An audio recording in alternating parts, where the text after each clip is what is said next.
but I can hear you and I can see you. Okay, cool. That's great. That's fine. Right, so put the video on. So I'll record the session, and then for those that can't attend, I'll send the link on the chat so they can catch up later, if you know what I mean. We're all new at this. I'm new at teaching. And I guess you're all fairly new to the class.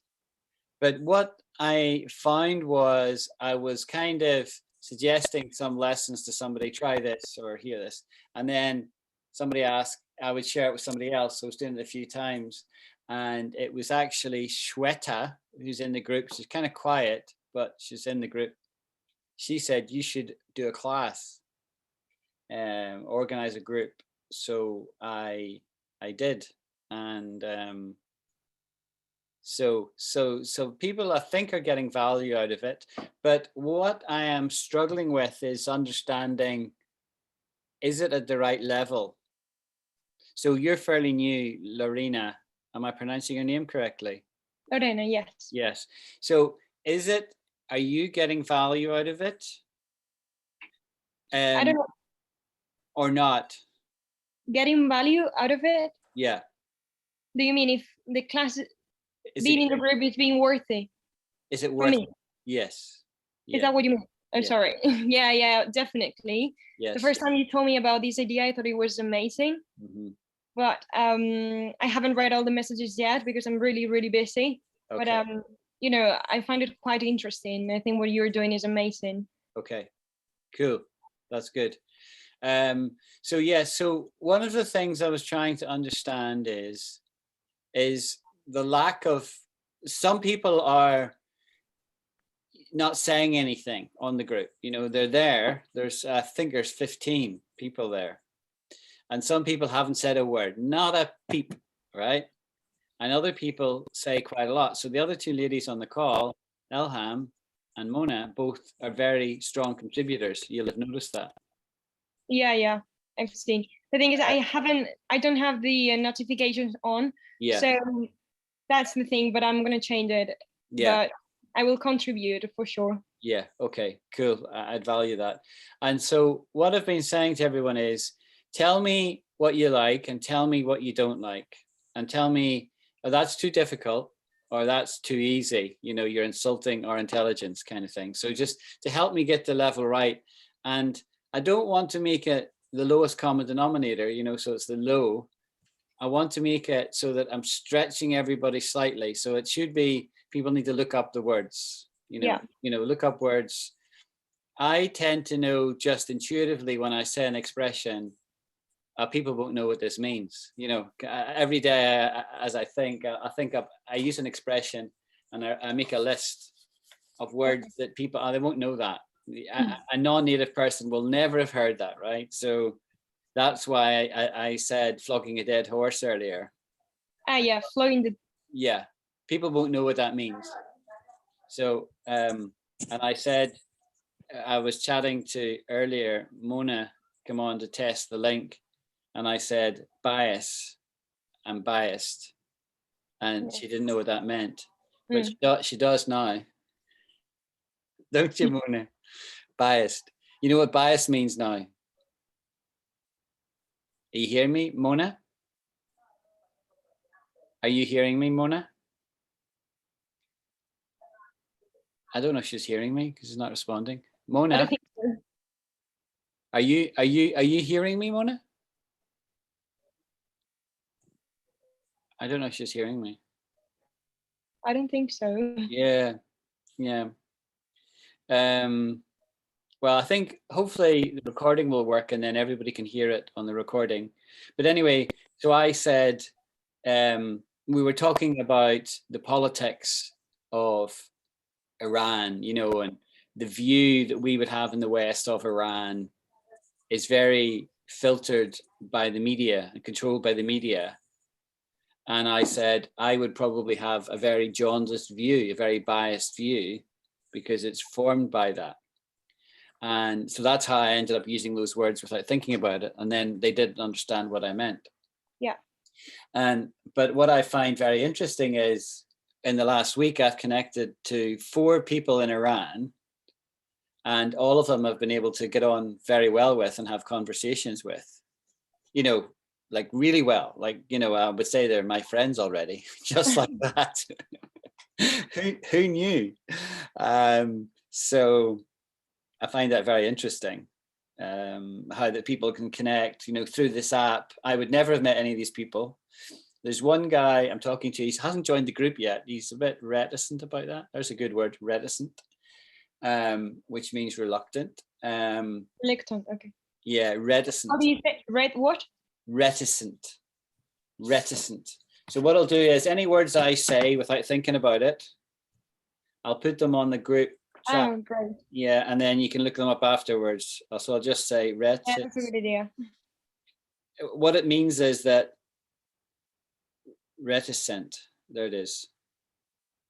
So then you can see how it's spelt. Yeah, thank you. I think Mona is just disconnected. I think she must have been struggling with connection as well. Yeah, so well, why did I say that word? Yeah, I said he's from Saudi Arabia, this guy, and he's a bit reticent to join the group, right? And I don't know why particularly. I think he just likes to talk to me one-on-one. But it's far easier for me if I'm sort of putting out lessons to go out to 15 people at once rather than have to go and talk to 15 people, because otherwise, definitely, you know, I have notifications on, and you know my phone goes constantly, right? So like, you know, I have to turn it off at night. Otherwise, I'm waking up in the morning with all these people in the East contacting me saying hi.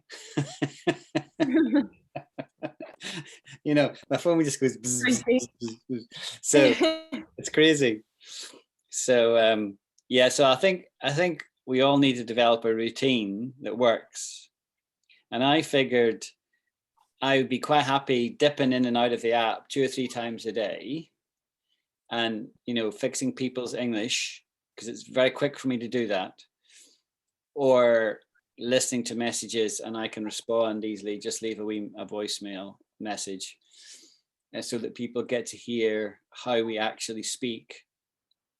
And then maybe once a week do something like this. Say, you know, we'll see what the right frequency is, but maybe a class like this would give people a chance to interact with one another and ask questions and grill the teacher.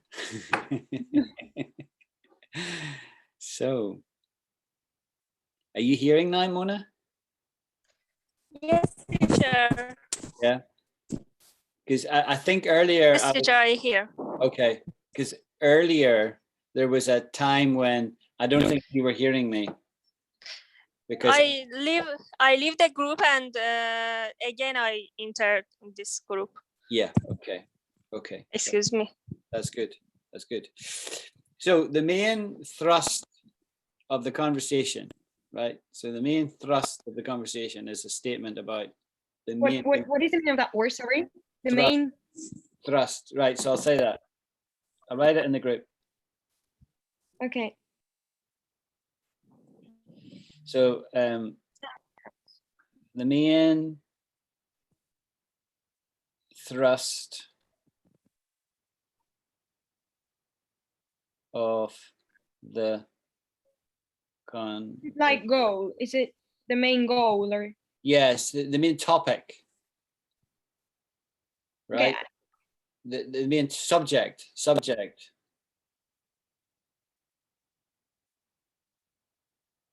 Can I answer the phone? I have a phone call. Yeah, no problem. No problem. Thank you. Thank you.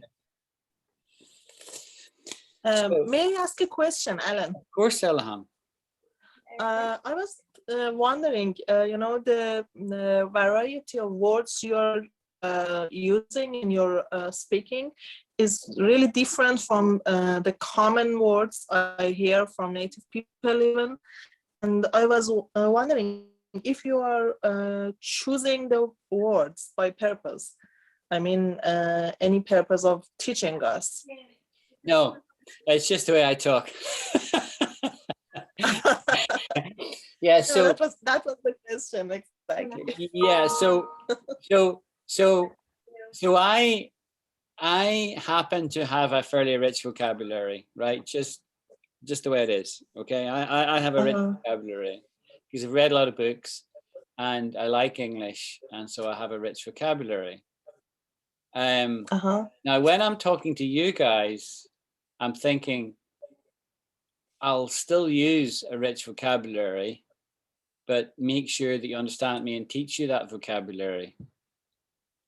And because even if you're learning about words, you're also looking up those words and you're interacting and we're discussing things. So the subject we could be discussing history, right? Or geography or climate. We could talk about anything, right? Anything. And in whatever that subject is, we are articulating thoughts. Yeah, exactly. Yeah. And so it's going to benefit your English, right? No matter what it is, right? We could be discussing politics, religion, culture, history, yeah, sure. You name it, right? So it's helping. But one of the topics that we are going to discuss is English itself, obviously. And yeah, sure. And English literature and turns of phrase from other languages. I've mentioned a few of them, you know, like we borrow a lot of stuff from Latin and we borrow things from French, more so than Spanish, probably. We do say mañana. Everyone would understand what that means. But in terms what was that? Mañana means tomorrow in Spanish. So when are you going to get round to that, Alan? Oh, mañana means tomorrow. It is a common word. Yeah. In English. Yeah. Yeah. But it's a Spanish word, but we borrowed it. We nick it. We've stolen it. We use it freely. We'd also, you know, hasta la vista as well. There's a few expressions that probably have been made famous by movies, film, and then we copy them. So like Arnold Schwarzenegger said, hasta la vista, baby, famously in a film. And then so we say it too, right?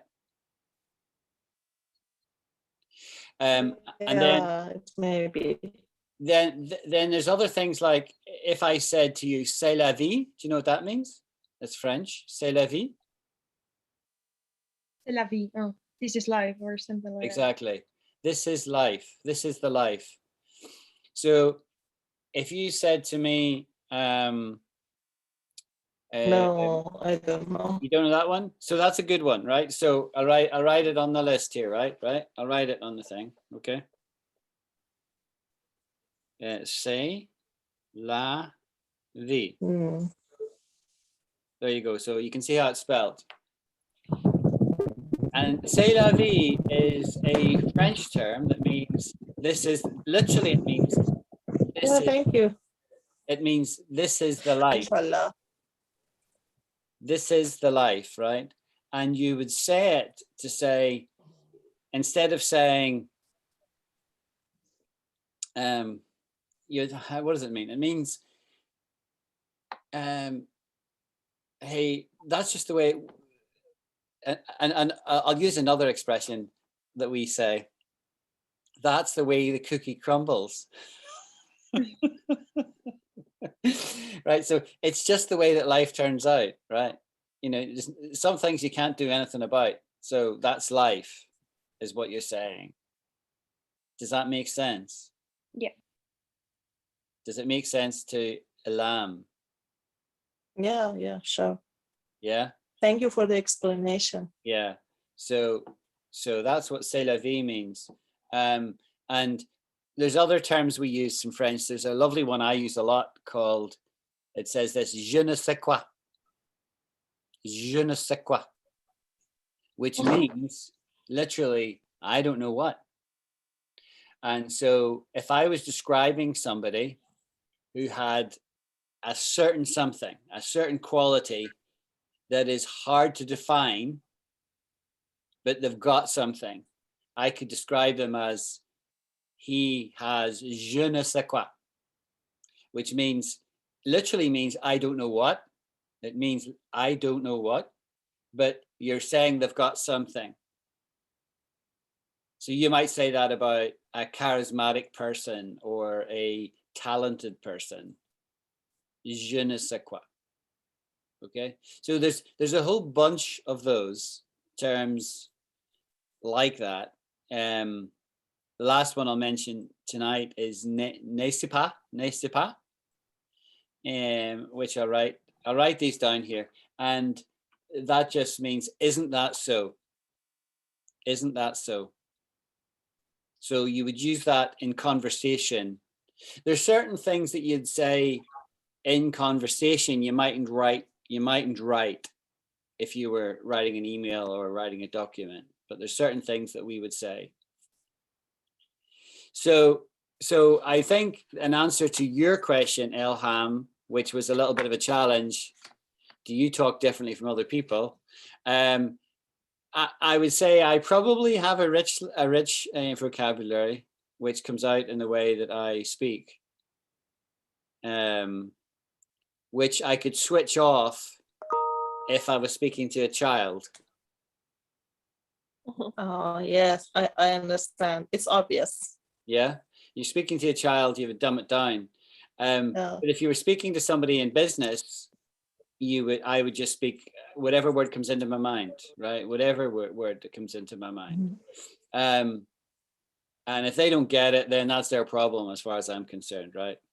But people in general tend to know by context what you meant by using that word. So if I could say to you guys, I'll use a word you won't know, right? But I would say this class formation has happened with Alacrity. Now, most of you won't know what that word means, but it means quickly, basically, quickly, alacrity. And you would use it in the context, particularly if you were like wanting something done quickly, right? I need an answer to this question. Now, do it quickly. I need it done with alacrity. Lickety spit. Oh, there's another word. What is the origin of that word? Alacrity? It's an English word. I don't know where it comes from. I need to look up to find out the origin. So is it English? That's English. Can you write it down, please? Yeah. Is that formal? Maybe. It's not common. It's not super common. Okay. But it's a wonderful word. Wonderful word.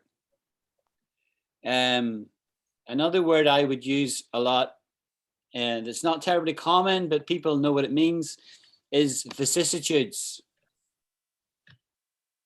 Now, I have mentioned this word earlier to some of the team.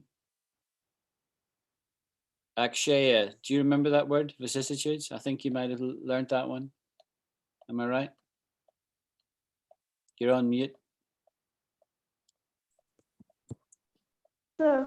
Can you remember that word, vicissitudes? Did I do that one with you? Can you remember it?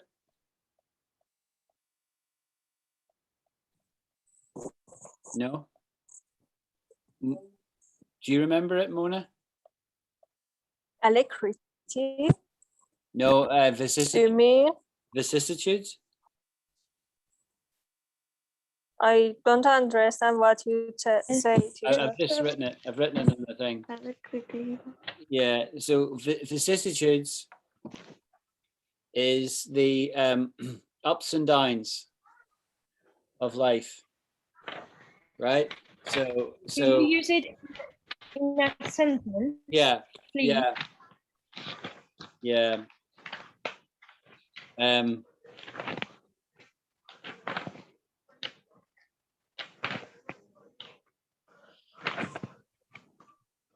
That guy is always down in the dumps and depressed,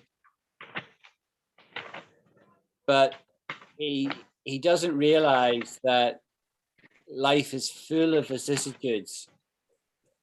right? There's highs and there's lows in everybody's life. It's not all on the mountain, and it's not all, it's down the valley, but you need the valley experiences in order to shape your character. You need to have tough times. Okay, thank you. So that's how you would use that, vicissitudes. It's hard to pronounce that word. It is vicissitudes. Vicissitudes. It is hard. Yeah. But I can't roll my R's, Lorena. I go out my motorcycle and I say, Joseph dreamed the dream. And I'm trying to roll my R's, and I'm really hopeless at it.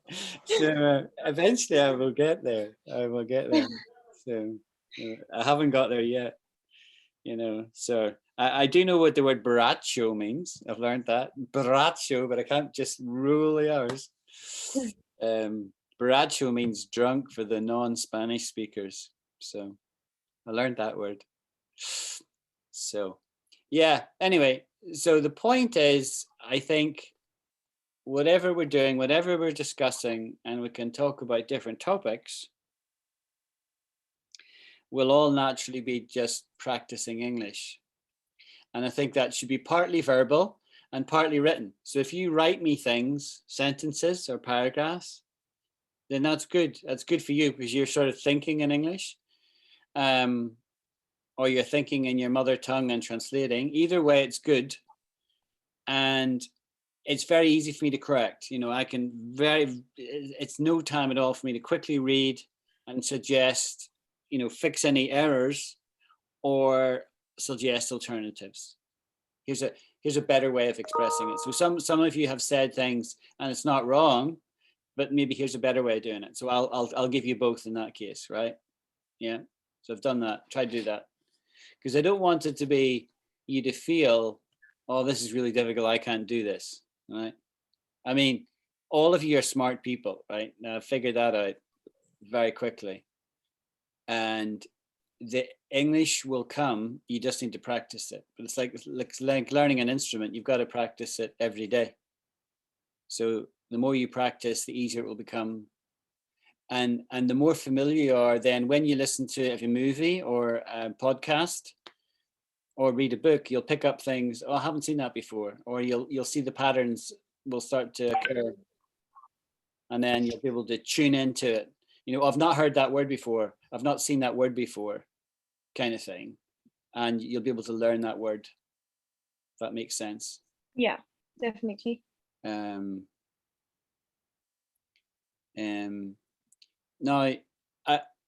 Mona and I had a conversation about maybe getting access to some classics. Most of the classics are available for free books. Like Charles Dickens, which described Britain in the 1800s. And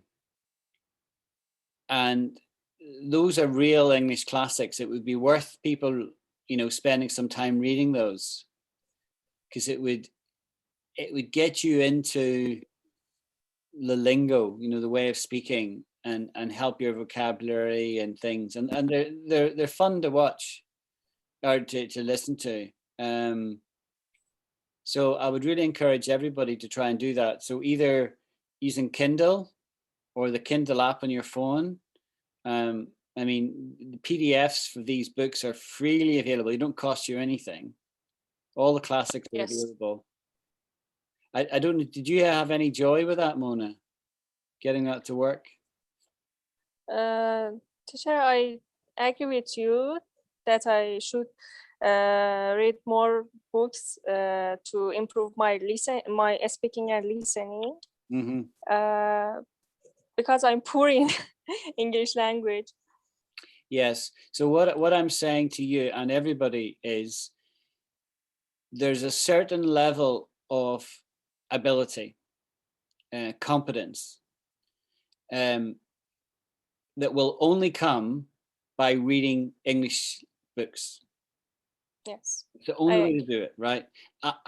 Or newspapers or websites. You have to be reading English, as well as talking English.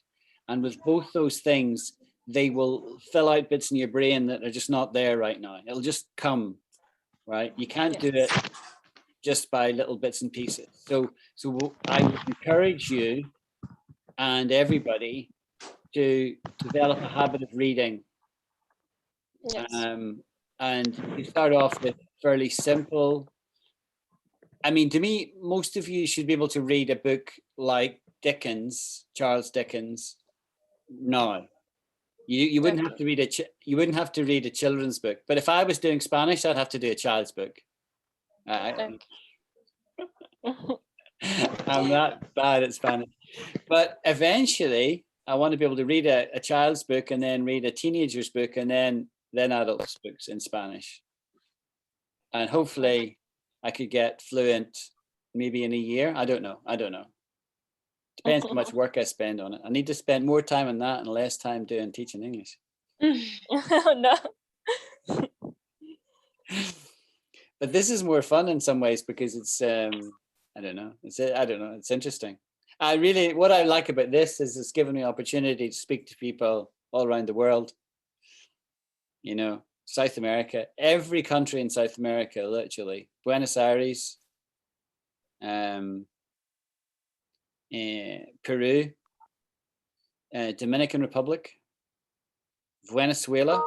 You name it, everywhere. It's amazing. Yeah. So I've got very used to saying hello and como estás and all that, all the basics in Spanish I can do. You know, so. And then another thing we could do at some point is a bit of poetry. I've probably shared some poetry with some of you, like Wordsworth. The Daffodils poem is a real classic.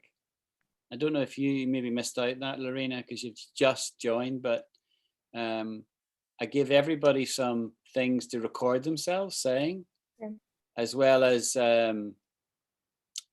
tongue twisters, you know, Betty got a bit of butter. Read one the other day. Yeah. It's good. That's good practice doing those as well, because it's actually hard for natives to do that. And it's only by practicing can you say a word like vicissitude. That's a hard word to say, right? You have to practice it a few times. But I think if you're getting into poetry, I asked a question the other night. It might have been last night. It was about character. And actually, I did want to talk about this because you only get this verbally. You won't hear it written down. When Martin Luther King made that very famous statement, and it's probably the most famous statement he ever made, he was talking about character. And he said, I want to live in a nation where my 4 little children will not be judged by the color of their skin, but by the content of their character. Do you remember that? When I said that? Do you remember? Is everybody? Yeah. Now that's a great statement. And it does demonstrate what character means, right? Because, you know, it's about the person, what kind of person you are. That's what he's touching on. But what you might miss if you just read it is that it's called consonance. I'll write that word down. Consonance. And you'll have this in your own languages too. And it's where you've got, you know, the way you've got vowels and consonants. Yeah. Well, if you have consonants that are repeated, it's called consonants. So, right? Not by the color of their skin. The skin has got a K in it, right? So it's a K as well. Not by the color of their skin, but by the content of their character. See that? So it's like alliteration. Do you say that word? It's like alliteration. Exactly the same thing. So he didn't think up that expression on the moment when he was on that stage in the 1960s in front of Washington, you know, in Washington. He didn't think that up. He had prepared that. So if you want to make a statement that is memorable, you would use some form of alliteration. And that's one of them, consonants. Make sense? Yeah, definitely. Thank you. And so when you get into poetry, you'll see that. You'll see rhyme and consonants and assonance as well. This is where vowels are getting repeated.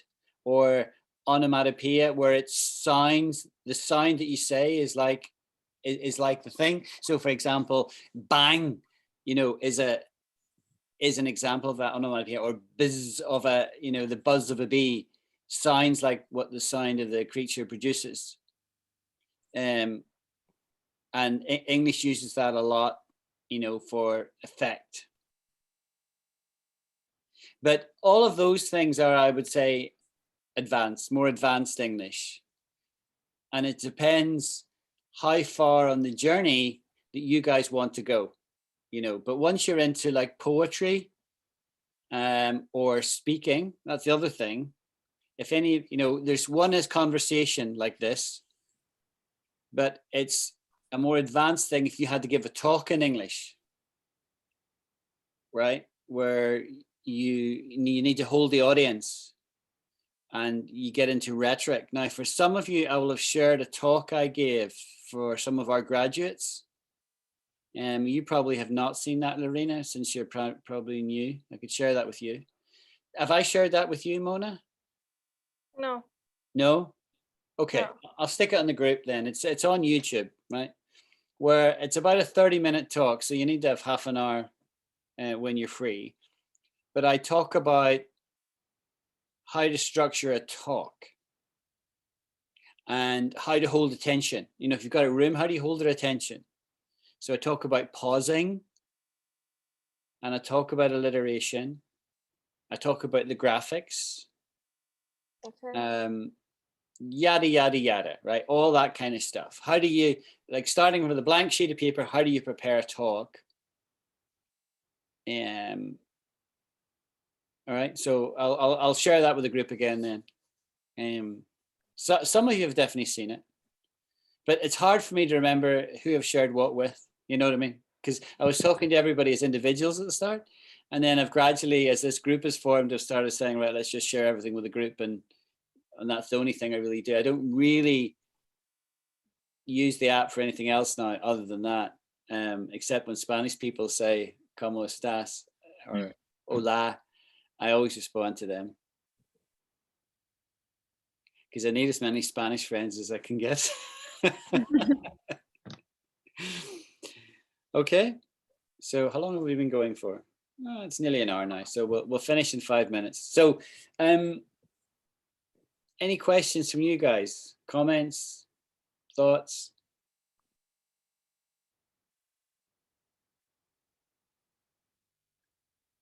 I don't know. Anyway, it sounds like you're getting some value. I want to make it, of more value to you guys. So, let me know how to help you guys, Okay, I think that sometimes, I really struggle with some words that I tend to use in some particular events, like everyday situations. So maybe some days we could pretend that we are in a shop or we are in a restaurant, or what kind of things you would say in that situation. Sure. No problem. Yeah. With everyday language. Yeah. Yeah, so we could do that. So somebody could pretend to be the shopkeeper and I could be the customer. Yeah, like role playing. Yeah, role playing, no problem. Or how to talk about your work if you're in an interview. So what are you doing, Lorena? Okay. How long have you been at it? Okay. What experience do you have? What credentials do you have? Yeah. We'll talk about that. How people build rapport. Building rapport, that's a good word. Do you know that word rapport, folks? No. Okay. Right, I've just written it on the thing, right? So it looks like report. I think this might be a French word. But it's in English now, we use it. And we pronounce it rapport. Rapport. We don't pronounce the T. Rapport. And rapport is to use an expression that Elham used last night with me, is breaking the ice. Breaking the ice. So like, we are building rapport just now because you guys are getting to know me and I'm getting to know you. So we are building rapport. And so when people meet for the first time that are English, British, we don't say, what do you want to talk about? We build rapport. We talk about the weather. We talk about our families. We talk about how we're feeling, our health. We talk about the football, the politics. We talk about everything apart from what we've come together to talk about. We talk all around it. And what we're doing is kind of feeling each other out to say, what's this person, especially if it's a first time meeting. If it's a first time meeting, you want to know what makes that person tick. That's a good expression. What makes a person tick? How are they wired? What are they interested in? What are their aspirations? Sorry. To what? make. You said a word, to make. What makes them tick? Yeah. Yeah. Can you write it down? Sorry. Yeah, yeah. What makes you tick?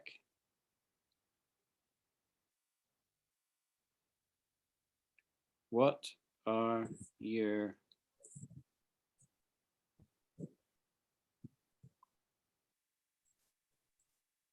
aspirations? So your aspirations are what you want to be when you grow up. Yeah. Right? That's what an aspiration is. I want to be the president of Spain, or whatever. Or I want to be a university professor.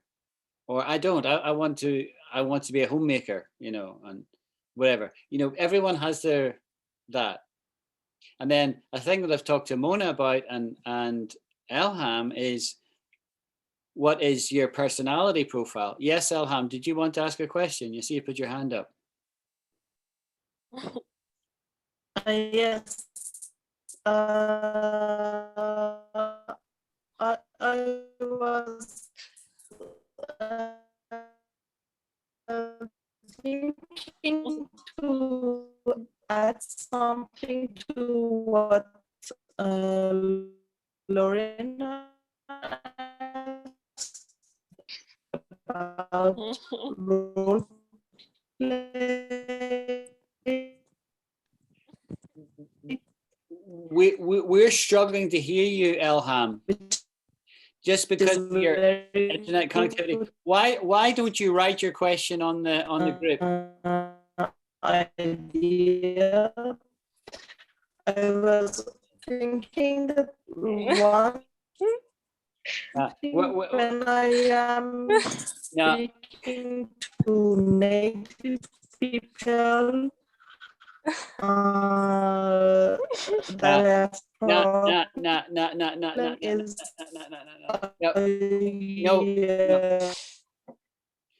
You need to. Yeah, she's gone. I'll tell her to write her question here, right?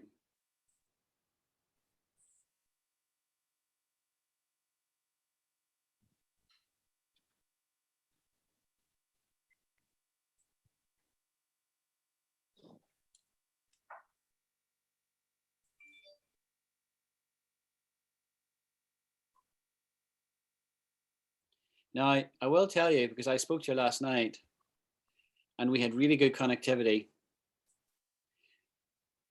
She is a very articulate woman. I'll tell you that for free. She's really articulate and she's one of the very best English speakers in the group. So don't judge her by her slow connectivity. No, yeah. Yeah. So we'll see if she writes her question here. I think what I picked up was she wanted to add something to the question, what you said, Lorena. Yeah. That's what she wanted to do. I heard my name. Yeah. Oh. Okay, so we'll finish there because I don't want it to go on and on and on and on too long, but I'm happy to meet like this once a week. or more frequently, but I think once a week would probably do. And then we can leave voice messages for each other on this. I'd encourage everyone, you know, to write or leave a voice message on a regular basis. Okay. And I'll respond. And others can respond as well. As the class increases in competence, which is overall ability, you can help each other. You know what I mean? So you could ask a question, Irina, and Mona can answer, or Elham can answer, and vice versa, so that we all kind of, and I'll try and keep the group at a certain size. I could take more people, because at the moment the traffic's not too busy. You know, it could get a little bit busier and still be manageable, but I don't want it to get unmanageable. If it becomes unmanageable, I might invite another native speaker to join us to help out, you know. So I know a few people who could do that. So she's just saying, I'm disconnected from the room. Sorry for that. She wanted to add a request. What Irina asked about the role plays, like talking about different sentences. We could use a different situation so we don't repeat ourselves. Yeah, that's a good idea. So we could talk about restaurant, book, you know, getting a room in a hotel, something to do with the work. I said building rapport. That's what we do.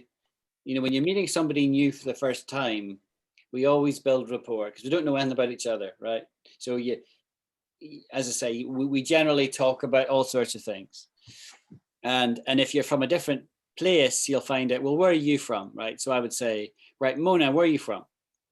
Tehran. Oh, interesting. Well, tell me about Tehran. I've never been there. And so a conversation would grow out of that.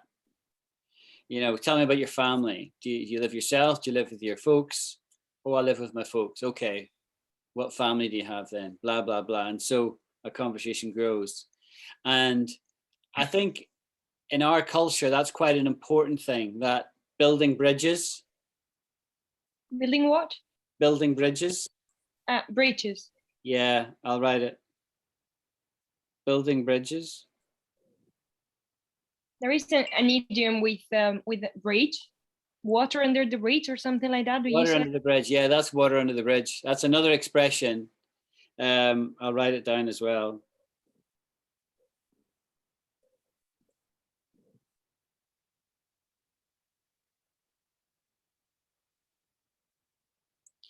So that's an expression of regret. Okay. I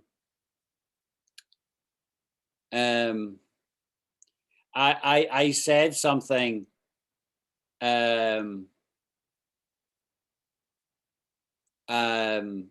Iran and really offended Mona, but that's water under the bridge now. That's all. Under bridge.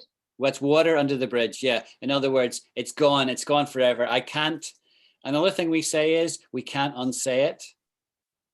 Or take things back, or take your words back. Yeah, you can't. Yeah, there's certain things where you could take your words back. You could say, "Oh, I didn't really mean it like that. I take that back." People would say, "I take that back." So Mona could say, "Well, I really object to you speaking like that about my nation," right? She could say that, and then I could say, "Okay, I take that back then." Right. In other words, I'm sorry. I am sorry I said that. Lo siento. Okay. Yeah. But if we say, she could say to me, but that's water under the bridge now, Alan. Right? It's gone. It's in the past. Let's just move on. It's an expression that we can't do anything to change it. It's just, it's in the past now. It's water under the bridge. So we use lots of expressions like that. I don't ask me where they come from, but there's a million of those in English, a million of them, right? Where we just say that. And we all know what we mean because you don't get taught it at school. You just hear people saying these things and then you know by context what it means. Yeah. Yeah. And there's a bit of my brain has got activated talking to you guys. I start thinking about an expression and think, oh yeah, people won't know what that means. I mean, I know every day if I say anything, whether you guys are going to know it or not, right? You know, there's a girl I work with called Marta, right? And she speaks about, I don't know, at least 7 languages, including Spanish, and Hungarian and Italian. And this is amazing. Portuguese. I mean, an amazing number of languages, right? All fluently, right? But there's still things I'll say that I know that she won't know. And I'll say them to her, do you know what this means? And she'll say no. And I say, well, and I'll say it. And so she learns it, she writes it down, right? Yeah. She's not native English speaker, but she's extremely good, but not native. Yeah. And if you've spent, 50 years speaking in a language, I mean, it's going to take anybody who's brand new a while to get there. So that was fun. I enjoyed it. Hope you guys did too. Yeah. I will share the recording on the group, so those that couldn't attend can listen to it. And in the future, when we're learning words, it means you've got a record of it. You can go back and review it again and stuff like that. Okay. Thank you, Alan. Thank you I very really much. appreciate, your time and the way you try to teach us lots of things in a very good way. And I wanted, I have no idea, I have no, suggestion, but I think we should think about a way for the people that are ghosting in the group too. Yeah. Does everybody know what she means by ghosting? Ghosting? Ghosting, yeah. It's not like terror or something like that? No. Ghost? Yeah, yes and no. I'll get Elham. I'm going to get the pronunciation of everybody's name perfect, right? I'm going to get Elham to explain what she meant by that expression.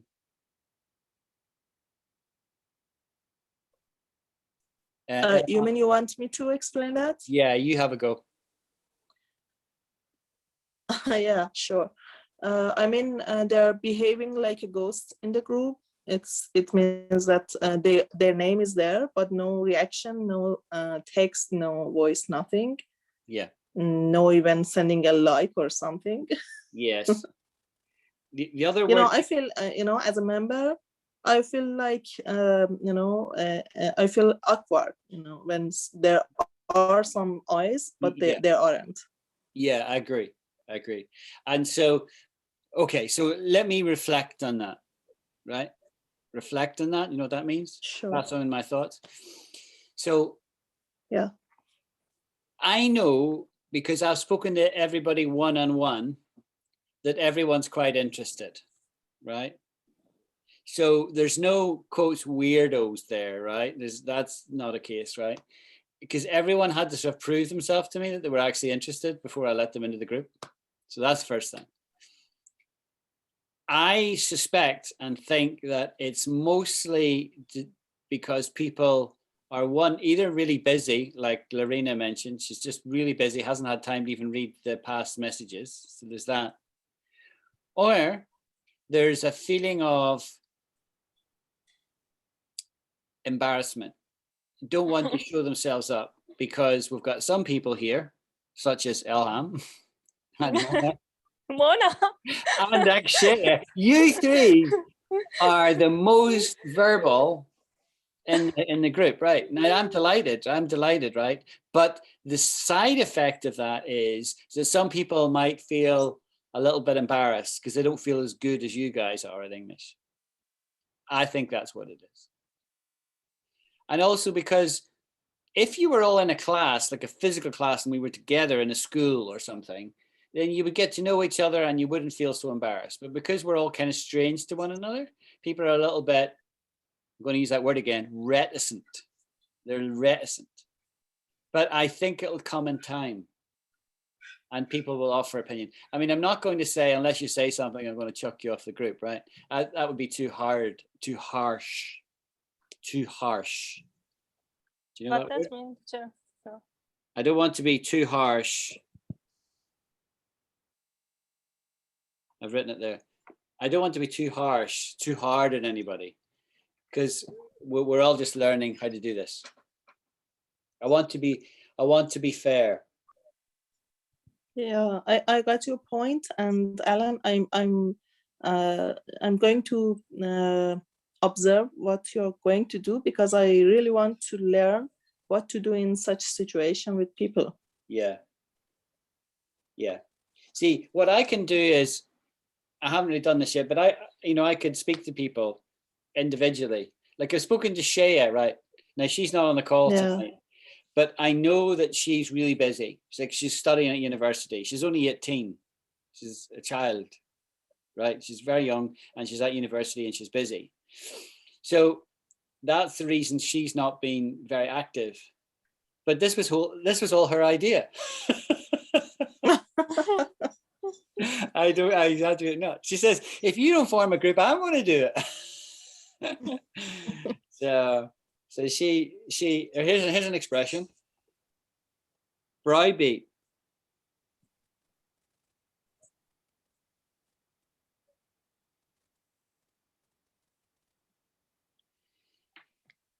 As if you were getting beat over the brow, right?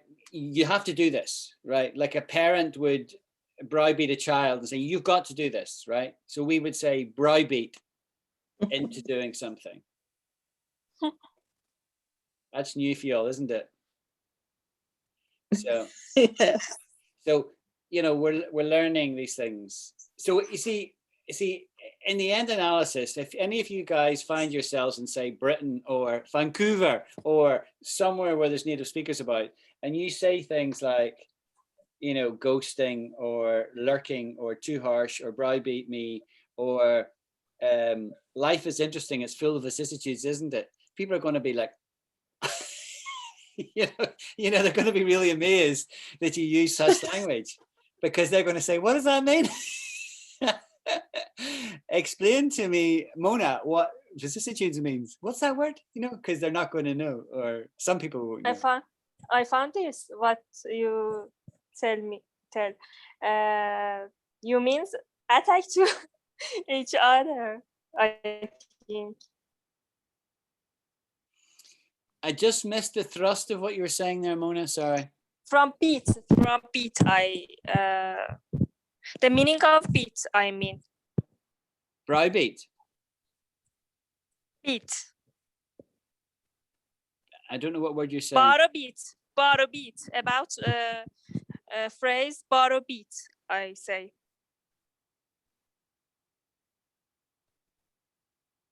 You want that I explain the meaning of write the word you're saying on this so that I can see. Okay. And then I won't miss you, because I've asked you a couple of times, and it's just your articulation is just not registering with me, Mona. But when I read it, I will understand what you mean.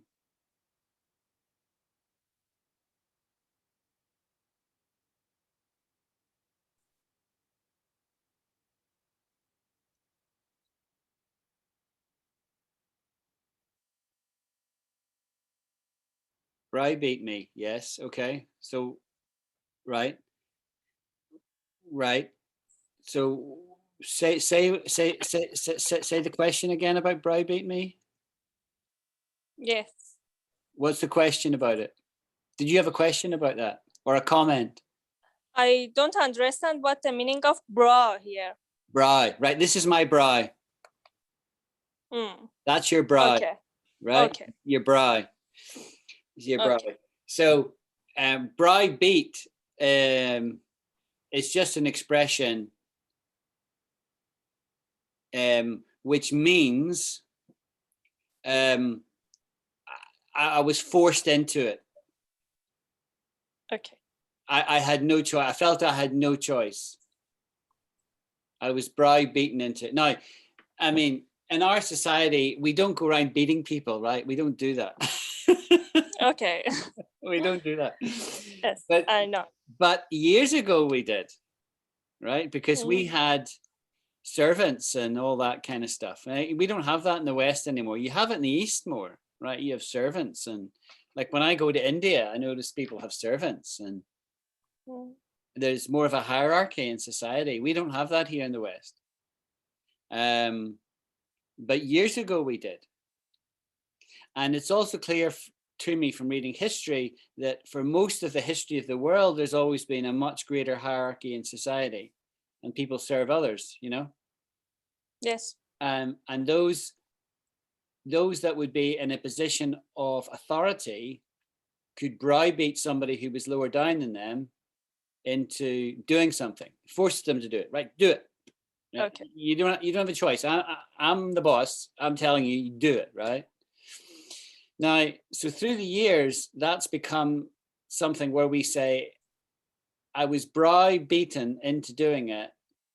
It was like they kind of forced me into doing it just by,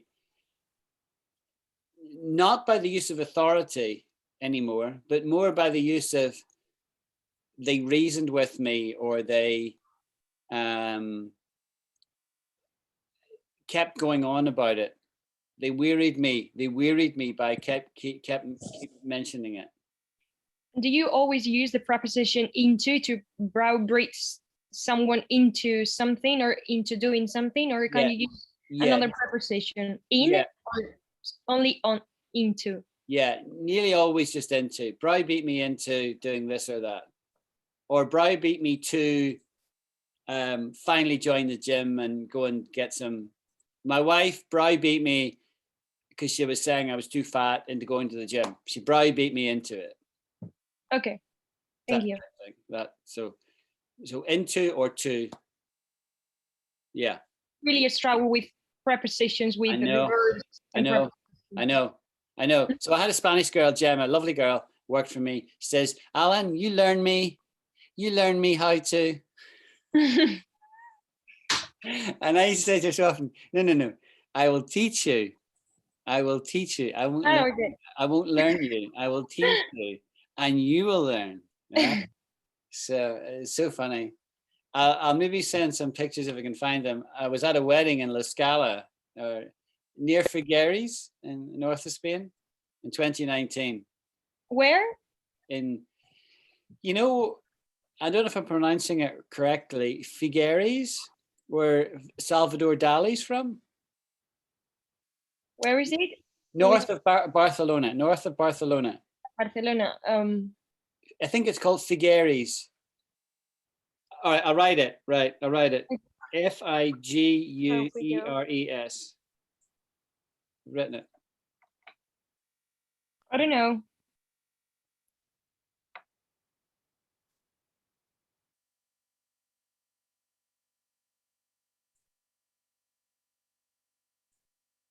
Okay, I found it. So you have been here? Yeah, I was at a Buddha. There. You what? You did what? I was at a wedding. Ah, okay, at a wedding. Yeah, in 2019. A long time ago. Yeah, and my wife and I came over, and we did 2 weeks holiday on the coast in La Scala. Small place, but beautiful. And then we went to the wedding, which was a weekend wedding.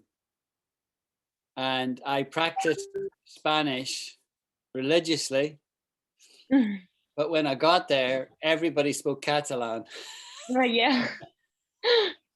I was lost. So we do that to say it was all above my head. It was above my head, right? I was completely flummoxed. Flummoxed, there's a good word. Flummoxed. I was flummoxed.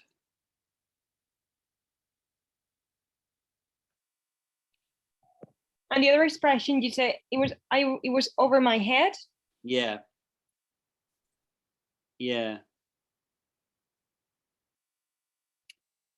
So for example, Mona is a legal expert. Yes. And if she started talking to me about the intricacies of law, I would say it would be over my head, because it's not something that I understand or have any, or to use another word we've used in the group, I have no affinity for it. Do you remember that word? Affinity? Do you remember? Affinity.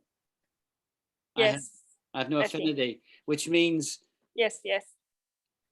Absence of... it means that proving absence in some place. Yes?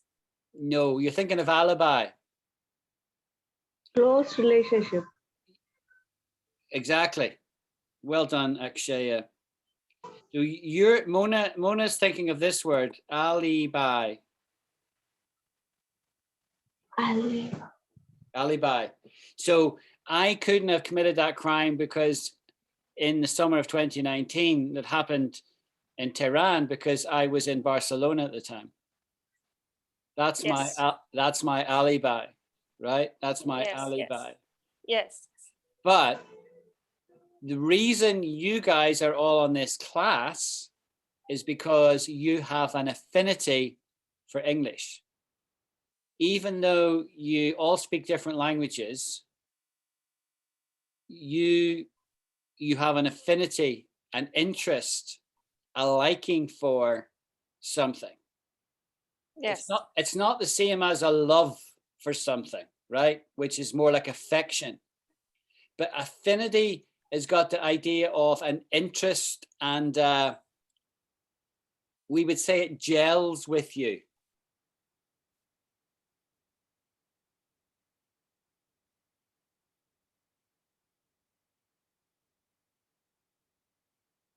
So for example, if we were talking about music, somebody might say, I love jazz, you see? And I could say, I hate jazz. I have no affinity for it. Okay. Right? Because it doesn't do anything for me. I don't like it. But I like classical pieces, and I particularly like movie theme type music. Like, and I could mention a composer or author or something like that, and say I like his music or her music. I have an affinity for that. So that's what the word affinity means. Eager means, teacher, means Yes. eager. Gel with each other. That was the other word that you said, to gel with someone. Yes. To gel. Yeah. So I just don't gel with him. I just can't get on. Our personality types are too different. He talks about football all the time, and I'm not interested in football. I can't help it. I'm just not interested in football. Okay. So I don't gel with him. It doesn't mean I hate him. And it doesn't mean I don't necessarily respect the person, but I don't gel with them. We would say gel, like join together, gel together, like joining. I just don't gel with him. But the personalities are too different. Yeah. Right? Yeah. Yeah. Actually, it's a nice exercise we should all do. Elham has done this already. Our personality types. Briggs-Meyer. Do you guys know that? Does that ring any bells? Mona's tried it, but she couldn't get it to work on her phone. But if you go onto a website called 16personalities.com, I'll write it.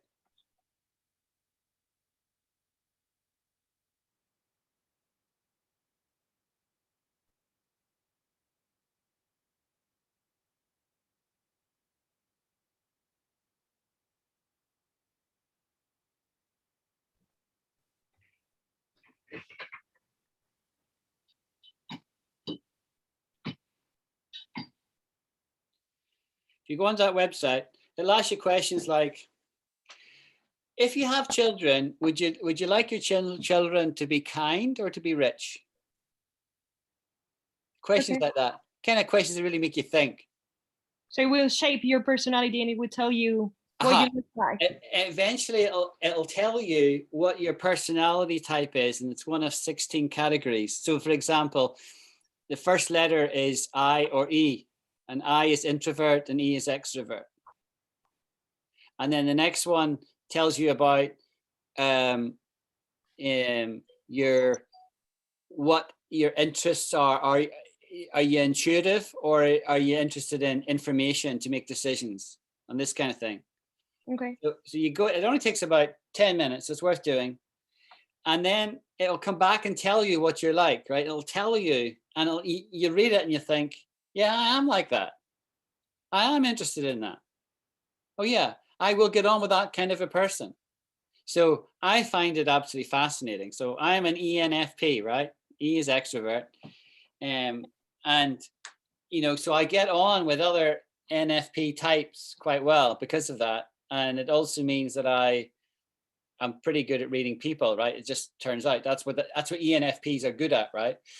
And it turns out ENFPs are all interested in language, right? But as you read it, do it, and it'd be quite good. And we'll all share our results because it'll help us to understand how we're all wired. Okay. Right? It'll help us, you know, it's a fun thing to do. It's a good thing to talk about, right? And it gives you a bit of insight into your personality. I didn't realize it was like that, you know. It's very interesting. Right? Okay. So thank you. We should all do that. Bit of fun. I'm gonna have a bit of fun with that. And it also helps you in terms of relating to other people, because you can say, okay, so that kind of person, they're not interested in that, and they're never going to be interested in that because they're not wired that way. They don't? They're not wired that way? I don't know that.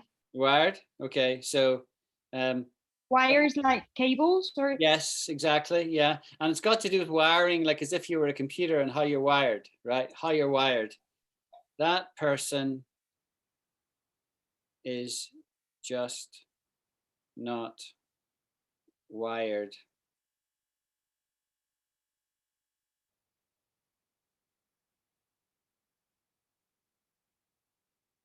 like me. And we could also say, this is a funny one, that person is wired to the moon. But if you say that person is not just wired like me, you mean that she's crazy, or that? Well, if you say somebody is wired to the moon, we're saying they're crazy. And in the first one, what do you really mean? Well, what I mean is not wired like me is like they're just totally different kind of person to me. Okay, that we don't wired differently. Each other. They're just wired differently, right? So you could say maybe somebody who's autistic. You know what autistic means? Yeah. You could say that person, you know, they're wired sort of very strangely, but they're very brilliant. They can remember everything. They can remember your credit card number. Don't let them see it. You know. So we would say they're wired differently. They're just, you know. So certain people are on a spectrum. You know, it's like certain people are brilliant at art, right? They can paint like Van Gogh, right? But they can't relate to people. Okay, I think I understand. So that's what we talk about when we say how you're wired. So it's not a positive or a negative thing. It's just a statement about how somebody is. How are they wired mentally? It's got to do with mentally. Doesn't matter. It's not a statement about how strong they are or physically weak or anything like that. It's just how they are mentally. And wired to the moon means they're just a nutcase. Are you what? A nutcase. I don't get it. Crazy. Crazy. Yeah, crazy. Yeah.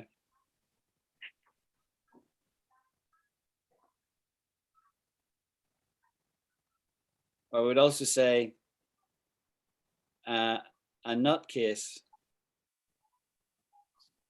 or a nut job. all of those things mean the same thing, right? Just somebody just crazy, you know, crazy. Okay. Okay, thank you very much.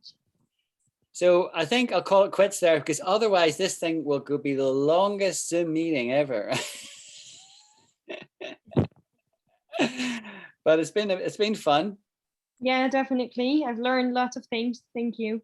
And you know, over time I will get better at helping you guys and knowing what's appropriate. And as I read stuff in my own time, I'll think of stuff, oh, I could share this with a group. And if any of you guys are reading something and you want to share it with a group you think might be of help to people, then that'd be good. Main thing is I'd encourage everybody to be active on the group if you can, you know, even just little snippets, say things or record something for us to hear your English. And I'll try and correct anything where the pronunciation is not quite right. And if you write me anything, any sentence you write, I will come back with suggestions on improvements or different ways of doing it. Okay. Okay? Okay. Thank you. So I will bid you all good evening. Happy learning. Okay? Thank you very much. See you all. Thank you again. Thank you. Good evening. Good evening. Thank you, teacher, for allocating your time. No problem. You're welcome, Mona. Thank you for being such a keen student. And Akshaya, who's been very quiet tonight, but Akshaya is a very strong contributor to the group and one of the earliest members of the team. So thank you, Akshaya. Bye. Bye. Bye, teacher. Bye, my friends. Thank you. Bye.